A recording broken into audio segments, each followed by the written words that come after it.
Sanctum Soup presents Inner Sanctum Mysteries.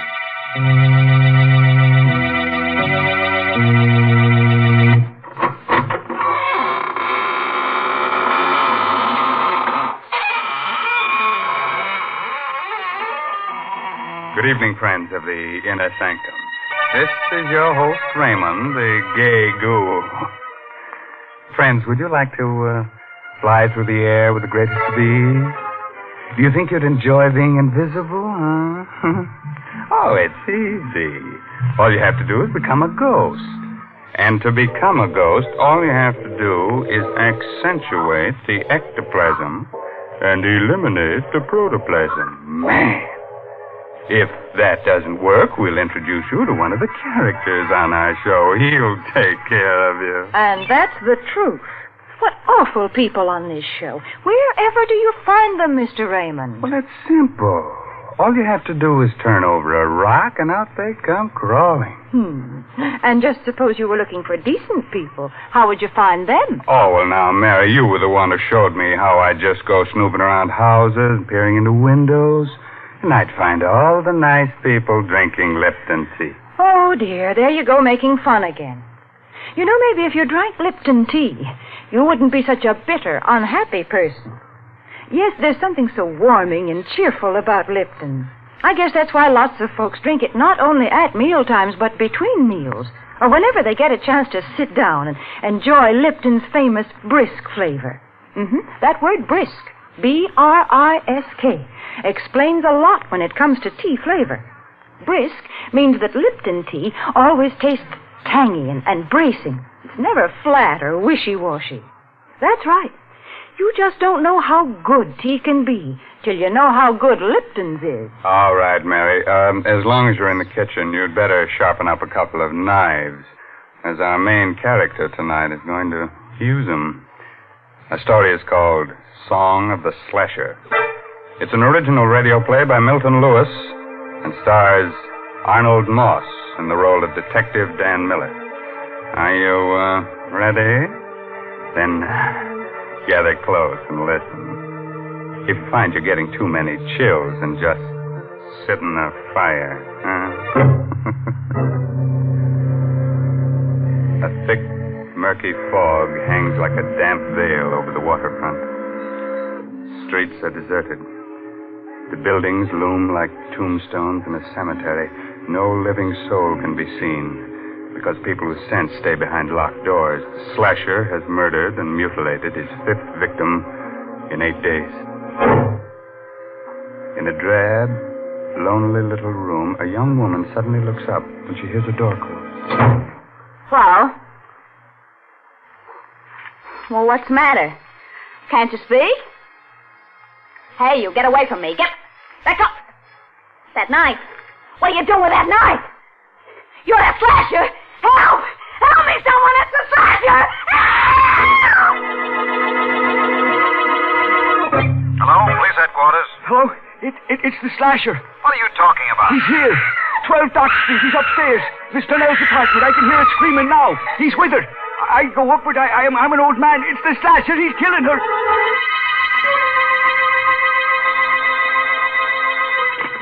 Hello? Is that you, Miller? Speaking. This is Captain Quinn, headquarters. Here's the chance you've been waiting for. The slasher's at 12 Dock Street, right around the corner from you. On my way, Captain. Bye.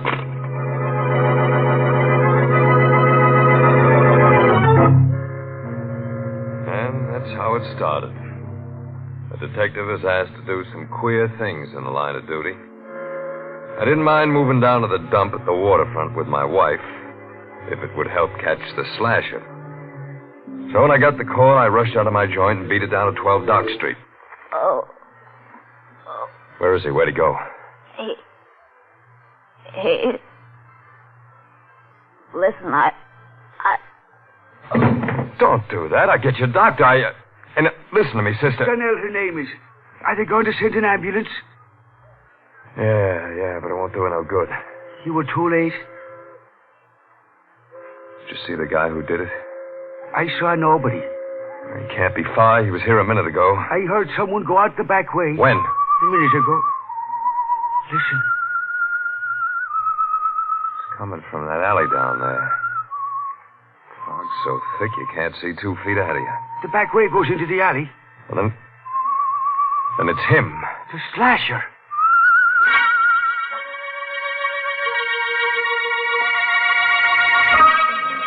I got down to the alley, the radio cars and the men from the precinct were coming. We went through that neighborhood with a sieve. But we couldn't find the guy who whistled that queer tune.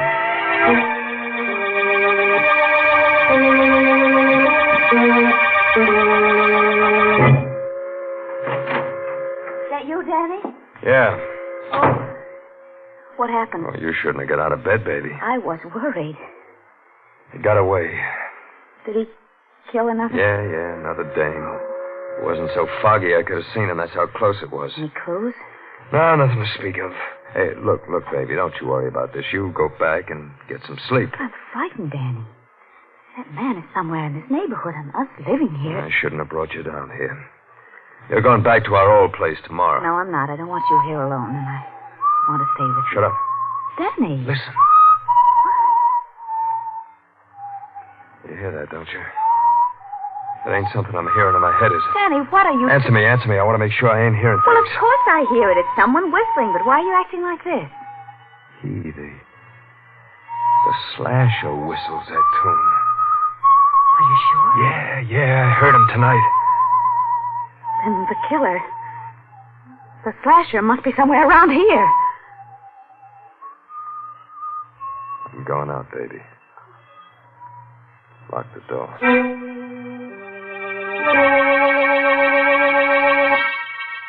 The whistling was somewhere in the building. I listened. Where was it coming from? It was gone. I looked at my watch. 4:30 in the morning. I walked down the stairs listening for the whistle. I walked on my toes, listened at the other flats. I didn't hear a thing. I went down into the cellar. There was someone there, all right. Oh? Who's there? It was Sykes, the janitor. I came closer. Oh, it's you, Mr. Miller. Yeah, Mr. Sykes. Hey, what's the matter? You're shaking like you got a fever. You frightened me. Why? I thought you were the slasher. Yeah? He's around here, you know. He might be hiding in these shadows. He might be anywhere. Everybody's afraid of him. Everybody. Yeah, so I hear. What time did you come down here? 4:30, like I do every morning. Why? See any stranger in the building? No, I didn't see anyone. Who lives in the flat below us? Mr. Trevelyan. Reginald Trevelyan. Funny name. He's a funny fella. Never sleeps at night. Wanders around the building whistling to himself. Whistling to himself? Yeah. He writes music or something. He got a piano in his place today. He talks crazy sometimes. Think he's up there now? Yeah, he never sleeps. Here. $20? Yeah, it's for you. Why are you giving this to me? I want you to tell me when Mr. Trevelyan leaves his apartment. Do you get it? Yeah, but why? I ain't paying you $20 to ask questions.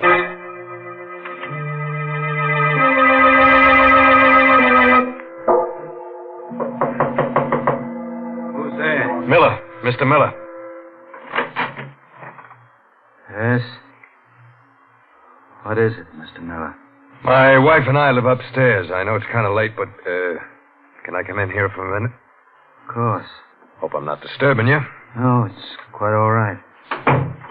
You the people who moved in a few days ago? That's right. Glad to know you. My name is Reginald Trevelyan. Dan Miller's mine. You been up all night? Yes. Why do you ask? Because maybe you can help me. Someone tried to break into our place at about 4:30 this morning. Really? Mr. Miller, you think your wife would be very annoyed if I played the piano now? No. No, I don't think so. She likes music.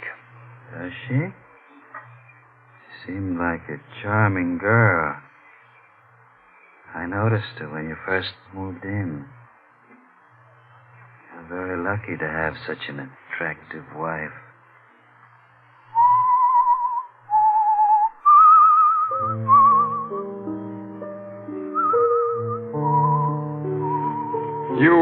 You whistle yourself like that very often? Yes. Especially when I'm working on a new composition. Wait a moment. I think I have it. I've been trying to work out that passage all night. Miss Miller, please get out of here. I want to be alone. You're a query, you are. I'm not interested in your opinion. Well, what are you waiting for? Get out of here! Get out, I'll blow you out! Try it. I've lost it! What? That passage! You see what you've done? I had it a minute ago and now it's gone!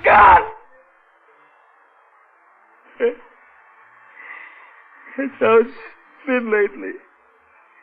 I keep forgetting things. I'm sorry if I was rude to you. I didn't mean to be. Just a minute. Good night. Mr. Miller, is it really true what it says in the papers about the slasher? That he has the whole neighborhood trembling in terror? Yes. Lovely. Trembling for their miserable little lives. Worried about their dirty little souls. Shivering in fear in their ugly little rat holes. If I knew who the slasher was, I'd embrace him. And give him every penny I have. Why? Because I hate them. Because they laugh at me. Because... Good night, Mr. Miller.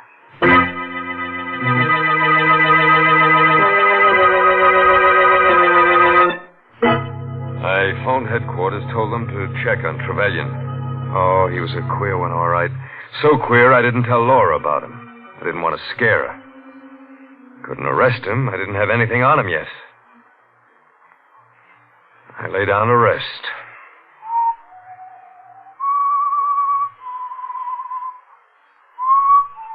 Maybe I heard it in my dream. Maybe not. But I heard that whistling again. That same tune. I think that's what woke me. I looked around. Laura. She was gone. And the door was open.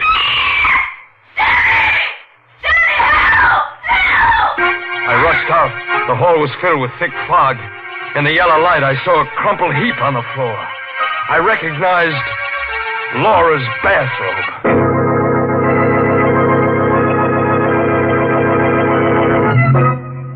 The slasher, that's my boy. He's not the type of low character who goes around murdering his friends and relatives. No, he's so big-hearted he murders anyone.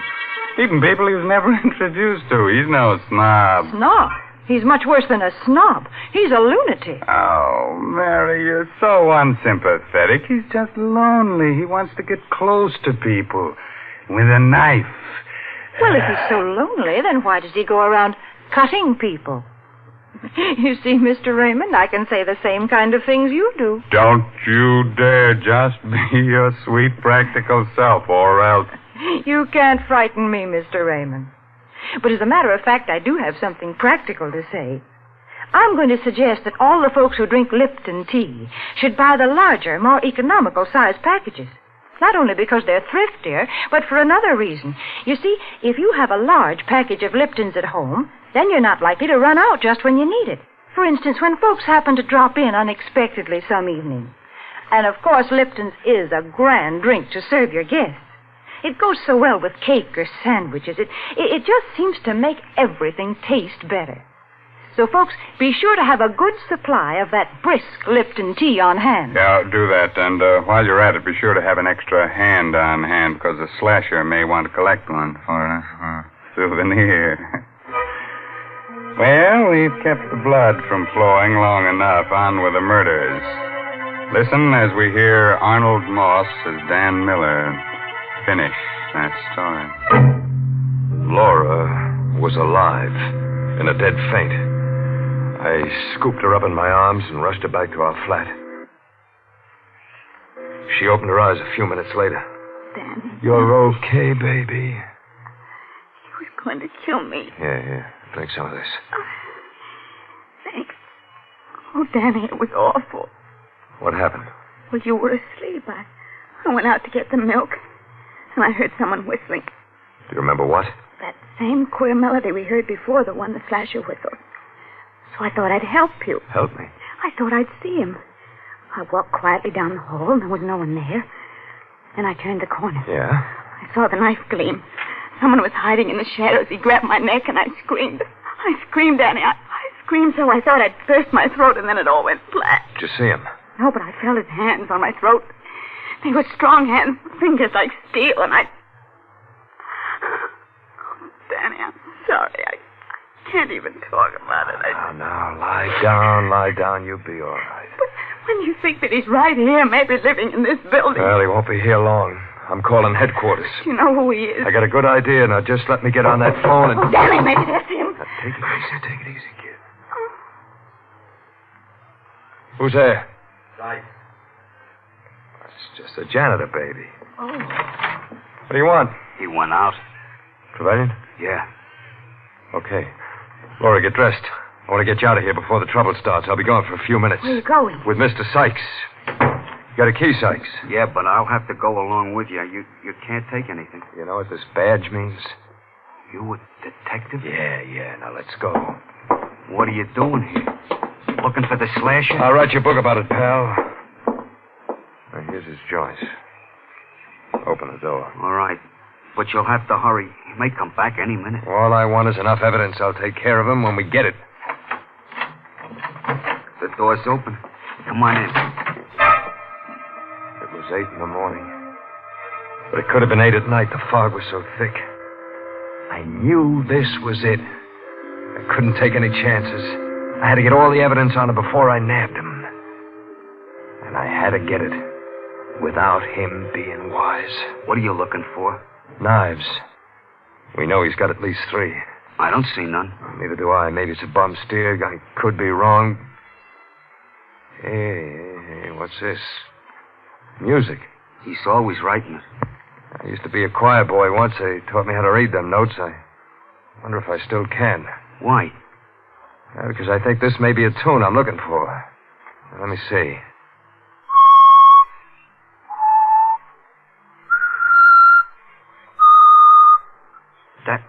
That song. Did you ever hear it before? Yeah. Bet you did. He's always whistling it. I heard it myself when he killed the last one. You gotta find those knives. You better hurry. I think he just went out to get some breakfast. I looked everywhere. Couldn't find the knives. I couldn't bring a guy in just because I heard a song. I found a bunch of keys. They were trunk keys. But there was no trunk. I think I hear him coming. Never mind what you think. Where does he keep his trunk? In the storeroom in the cellar. He's always going down there for things. Hold it. That's him. Yeah. Come here. There's room behind this upright piano for both of us. What, the piece to Shut up. Get behind here and hurry.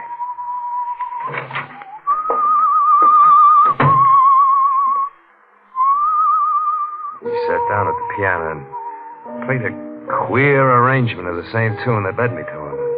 I reached for my gun just in case. Suddenly, I felt the sweat ooze out of me. It was sweat that felt like ice. I didn't have my gun. I remembered I took it off when I laid down to rest. It's all wrong.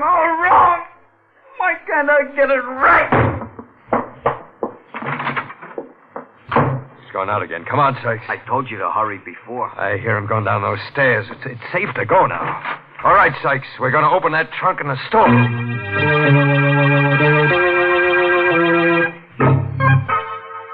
Here's his trunk, Mr. Miller. This key should open it.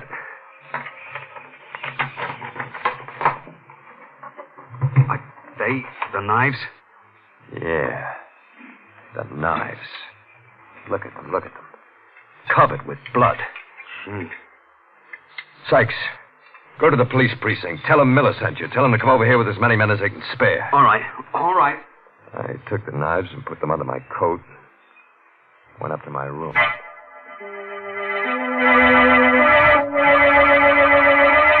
Yes, I'm leaving. I'll be home soon. I could hear Laura talking on the phone to someone. I opened the door. Oh, of course. I better hang up now. Danny just came in. Goodbye, darling. Who are you talking to? Mother, I'm ready to go. Oh, wait a minute. There's no rush. Listen, Danny.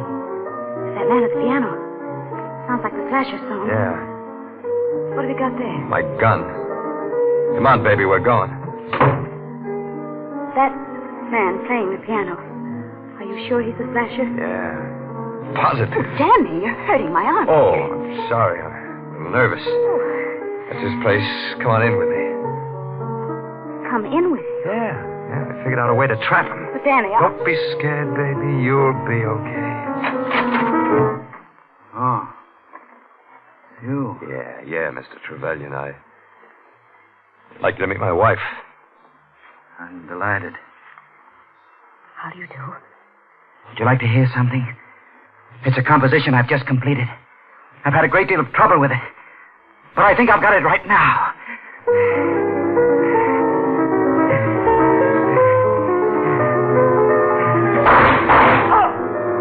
You.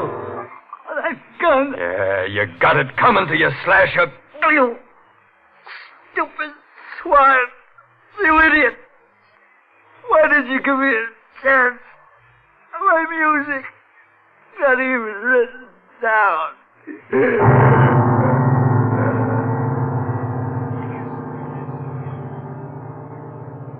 Danny.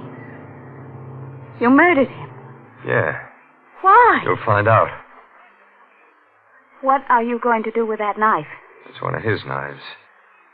Stand still, Laura. Danny, do with me. In a minute. Danny, what's the matter You with got you? it coming to you, too. Danny! I know who you were talking to on that phone. It wasn't your old lady. What? It was Jerry Boyd, that guy who lives next door, wasn't it? Answer me, wasn't it? No! Lie to me. So this is why you made me come down here with you. You planned this all along. That's right, baby.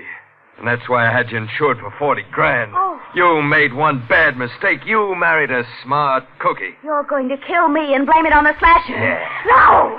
Help me, someone help me! Danny, don't! Oh.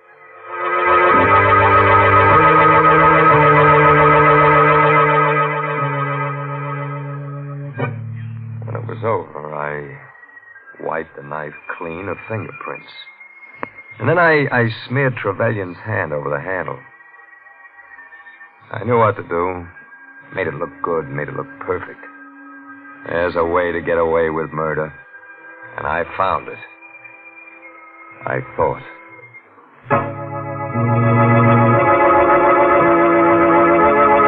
Go on with the report, Noah.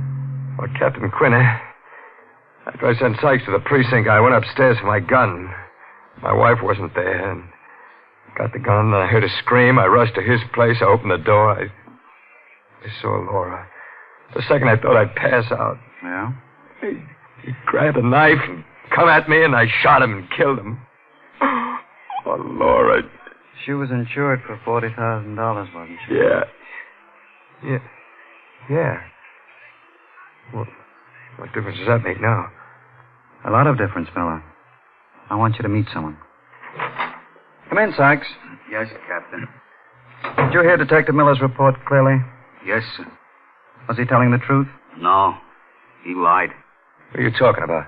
I didn't go to the police when you told me. I hid in the cellar. I saw you go upstairs. I saw you get your wife and go to Trevelyan's place. I listened at the door. I heard you shoot Trevelyan and then murder your wife. Captain, the man's insane. Yes, Miller. A homicidal maniac. I'll take away his coat. You see? He's handcuffed. I don't get it. He's the slasher. He? It's impossible. I told you about that melody. Why, it's still on Trevelyan's piano. Trevelyan copied down that melody after he heard Sykes whistle it. Yeah, I whistled the whole thing for him. But the knives I found in Trevelyan's trunk. I put them there. I know who you were. Sykes was trying to frame Trevelyan. He's made a complete confession, Miller. But how did you find out When that you asked us to check on Trevelyan, we discovered that he's quite a famous, if eccentric, composer. I checked up on the other people in the building at the same time. I found out that Sykes escaped from the State Institute for the Insane 2 years ago. He's confessed. Yeah. I'm the slasher. Why should Trevelyan become famous for what I'd done? You had a perfect crime all figured out, Miller. But you made one little mistake. You decided the wrong person was the slasher. Even a copper can't pull a perfect one, Miller.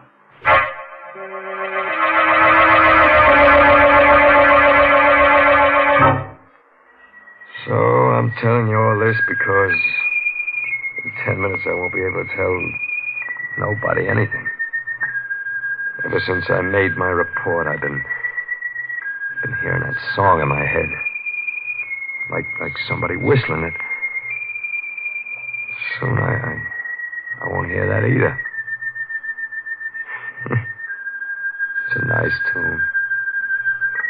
Kind of sad.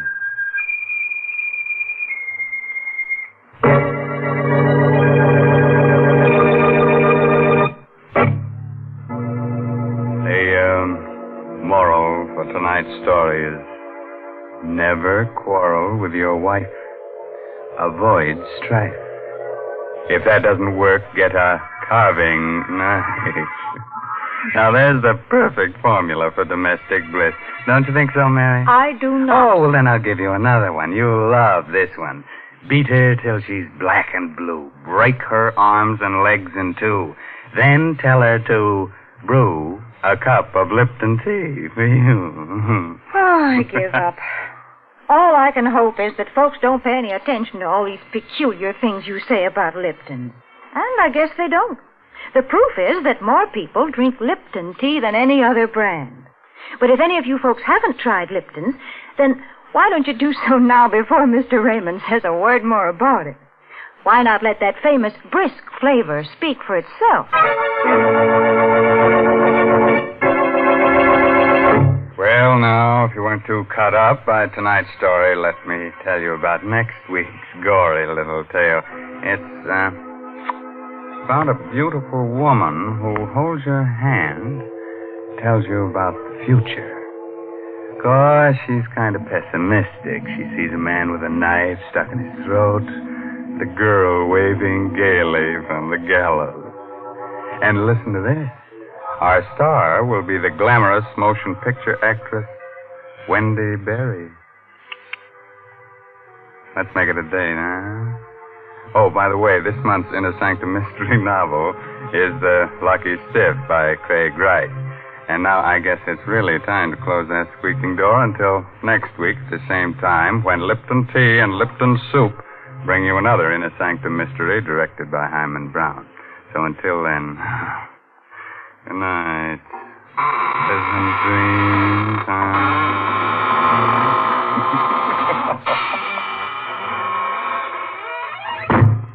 Folks, if you'd like to try a modern food with a real old-fashioned flavor, then try Lipton's Noodle Soup. You see, Lipton's comes in an envelope, and all you have to do is empty the contents into boiling water, and in no time at all, soup's on. And what a delicious, chickeny-tasting soup it is. It really tastes homemade, and it's brimming with golden, tender egg noodles. Lipton's is economical, too. It costs less and makes more than canned soups. So, folks, don't forget to try Lipton's Noodle Soup. And don't forget to tune in next Tuesday night for another Inner Sanctum Mystery. This is CBS, the Columbia Broadcasting System.